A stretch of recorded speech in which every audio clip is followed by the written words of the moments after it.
Hey guys, welcome to Anxiety Part 3. Anxiety can feel unpredictable. 1 minute's fine, the next you're swept up in a wave of bad emotional mental chaos. You take your deep breaths, you close your eyes, you practice those calming physical responses that you've been taught to do when attacked by anxiety.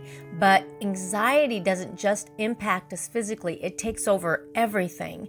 That's why we must partner our physical responses with spiritual truths that help us shift our focus. Our minds have to find rest. The Bible tells us to recalibrate and calm our hearts. First, we have to arm ourselves with Scripture when we're in the right state of mind so that when the attack comes, we're ready to fight. Memorize scriptures that you can use as weapons when those waves of anxiety hit. Those verses will remind you of the truth about God and fix your eyes away from what's leading you to dark places. I always try to memorize scriptures, and it really does help.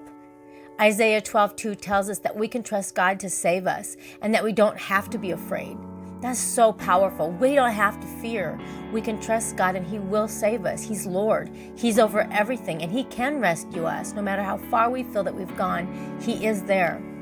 When we fill our minds with statements like these, we give God permission to take the load off our burdened hearts and give us rest.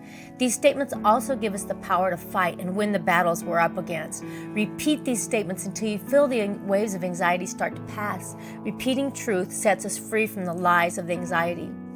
God desires this type of dependency from us. We don't have to wait for a traumatic mental battle to meditate on His Word. I believe that when my mind is focused on the truth of Scripture, the triggers that once overwhelmed me have less powers. See Romans 8:6. Go to God through His Word and let it take over your thoughts and mend the anxiety in your soul that settles under the surface. Choose to give Him your fear and trust Him to save you. I hope this helps, guys. May God watch between you and me while we're apart from one another, and don't forget to say your prayers.